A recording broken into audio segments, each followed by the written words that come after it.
आपल्या रोजच्या पाहण्यातल्या एका साध्या दिसणाऱ्या कंदमुळ्यात आरोग्याचं एक मोठं रहस्य दडलंय. हो, बीटबद्दलच बोलतोय. चला, आज आपण ह्या बीटच्या अद्भुत शक्तीबद्दल आणि त्यातल्या चमत्कारी गुणधर्मांबद्दल जाणून घेऊया. ही माहिती कदाचित आपल्याला माहीत नसेल, पण हे जाणून घेतल्यानंतर बीटकडे पाहण्याचा आपला दृष्टिकोन नक्कीच बदलेल. चला, सुरुवातच करूया एका जबरदस्त दाव्याने.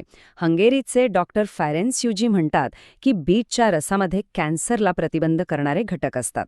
विचार करा, हे किती मोठं विधान आहे. आणि याच एका कारणामुळे या साध्या कंदमुळाचं महत्त्व कितीतरी पटींनी वाढतं. ठीक आहे, चला तर मग या चमत्कारी कंदमुळाची थोडी जवळून ओळख करून घेऊया. बघूया तरी हे इतकं सामर्थ्यशाली का आहे आणि त्याचा इतिहास आपल्याला काय सांगतो. पण मग प्रश्न पडतोच की या इतक्या सामान्य दिसणाऱ्या कंदमुळात एवढी शक्ती येते तरी कुठून? बरं, याचं उत्तर आहे ना त्याच्या इतिहासात आणि गुणधर्मांमध्येच लपलेलं आहे. एक गोष्ट लक्षात घ्या, बीटचे फायदे हे काही आजचा नवीन शोध नाहीये. उलट हे तर हजारो वर्षांपासून चालत आलेलं एक ज्ञान आहे. चला तर मग या प्राचीन ज्ञानाचा खजिन्यात जरा डोकावून पाहूया. असं मानलं जातं की बीटची सुरुवात दक्षिण पश्चिम आशिया आणि भूमध्य समुद्राच्या आसपासच्या प्रदेशात झाली.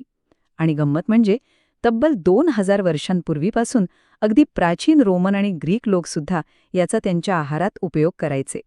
इतकंच नाही तर ग्रीक लोकांचा तर ठाम विश्वास होता की बीटमुळे रक्ताला एक प्रकारचा थंडावा मिळतो. आपण जे बीट पाहतो ते सहसा लाल जांभळ्या रंगाचं असतं, हो ना? पण हे माहीत आहे का की बीट पांढऱ्या रंगातही मिळतं? हो, ते जरा दुर्मिळ आहे, पण गुणधर्मांच्या बाबतीत दोन्हीही अगदी परिपूर्ण असतात. बरं, हे तर झालं प्राचीन ज्ञान. पण आता आधुनिक विज्ञान या कंदमुळाबद्दल काय म्हणतंय ते पाहणंही तितकंच महत्वाचं आहे. विज्ञानाने याच्या शक्तीमागची कारणं अगदी स्पष्ट केली आहेत. विज्ञानानं शोधून काढलंय की बीटमध्ये बेटेन नावाचा एक खूप महत्वाचा घटक असतो. आता याचं काम काय? तर याचं मुख्य काम आहे आपल्या पोटातले आणि आतड्यातले नको असलेले विषारी घटक बाहेर काढणं, म्हणजे एक प्रकारे आतून पूर्ण स्वच्छता करणं. म्हणूनच तर बीटला एक नॅचरल क्लिन्झर असंही म्हणतात. आता जरा यातल्या पोषण मूल्यांबद्दल बोलूया. 100 ग्रॅम बीट घेतलं तर त्यात जवळपास 84% पाणी असतं. पण उरलेला जो भाग आहे ना, तो म्हणजे शक्तीचा खजिनाच आहे. यात सुमारे 13.5% कर्बोदक आहेत, जी आपल्याला ऊर्जा देतात. मग आहेत 1.7% प्रथिनं, जी शरीराच्या जडणघडणीसाठी आवश्यक असतात. आणि यासोबतच जीवनसत्व आणि खनिजांचा तर मोठा साठाच आहे. हेच परफेक्ट कॉम्बिनेशन बीटला इतकं पौष्टिक बनवतं. आता आपण या माहितीच्या सर्वात महत्त्वाच्या आणि खरं सांगायचं तर आश्चर्यकारक भागाकडे वळतोय. तो म्हणजे कॅन्सरसारख्या आजारावर एक प्रभावी उपाय म्हणून बीटचा वापर. हे ऐकायला कदाचित अविश्वसनीय वाटेल, पण हे खरं आहे. फ्रान्समध्ये काही प्रयोग झाले ज्यात कॅन्सरच्या रुग्णांना मोठ्या प्रमाणात बीटचा रस दिला गेला आणि त्याचे परिणाम खूपच सकारात्मक होते. एवढंच नाही, 1946 मध्ये जर्मनीचे डॉक्टर कुन्समॅन यांनी तर बीटच्या रसाने एका रुग्णाचा कॅन्सर पूर्णपणे बरा केला होता. आणि त्यानंतर 1950 मध्ये हंगेरीचे डॉक्टर फॅरेन्स्यूजी यांनी याच रसाचा वापर करून एका गंभीर ट्यूमरवर यशस्वी उपचार केले. चला, आतापर्यंत आपण जे काही पाहिलं त्याचा थोडक्यात आढावा घेऊया. बीटचे गुणधर्म काय? तर ते पौष्टिक आहे, शरीराला थंडावा देतं आणि रक्त वाढवतं, ज्यामुळे साहजिकच शरीराला ताकद मिळते. याचा वापर कसा करायचा? तर प्रामुख्याने रसाच्या स्वरूपात, म्हणजे पोषक तत्व लगेच शरीरात शोषली जातात. यातला मुख्य घटक बेटीन पचनसंस्था स्वच्छ करतो. आणि या सगळ्याचा परिणाम काय होतो? रक्त शुद्ध होतं, ताकद वाढते आणि आजारपणातून बरं व्हायला मोठी मदत होते.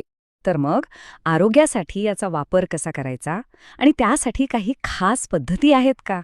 चला, हेच जाणून घेऊया. हंगेरीमध्ये ना एक बीट थेरपी विकसित झाली आहे, जी एक विशिष्ट पद्धत सांगते.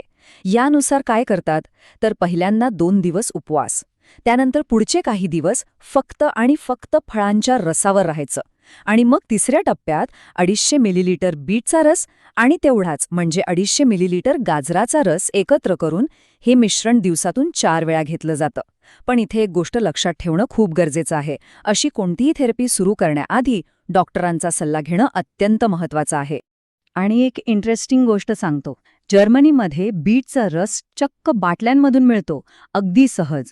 आणि तिथे आजारपणानंतर आलेला अशक्तपणा घालवण्यासाठी याचा खूप मोठ्या प्रमाणावर वापर होतो. यावरूनच आपल्याला त्याचं महत्त्व कळू शकतं. तर मग या सगळ्या माहितीवरून आपण काय म्हणू शकतो? हेच की बीट खरंच एका निरोगी आयुष्याची गुरुकिल्ली ठरू शकतं. चला, जाता जाता काही सगळ्यात महत्त्वाचे मुद्दे पुन्हा एकदा लक्षात घेऊया. सगळ्यात पहिलं, बीट हे एक शक्तिशाली रक्त शुद्ध करणारं नैसर्गिक साधन आहे. दुसरं म्हणजे हे शारीरिक अशक्तपणावर मात करून नैसर्गिकरित्या शरीराला ताकद देतं. आणि तिसरं, कोणत्याही आजारपणातून बरं होताना शरीराला शक्ती परत मिळवून देण्यासाठी हे खूप प्रभावीपणे मदत करतं. तर ही होती बीटच्या अद्भुत गुणधर्मांची माहिती. ही माहिती उपयोगी वाटली असेल तर ती इतरांपर्यंत नक्की पोहोचवा, कारण आरोग्याबद्दलचं चांगलं ज्ञान वाटल्याने ते वाढतंच.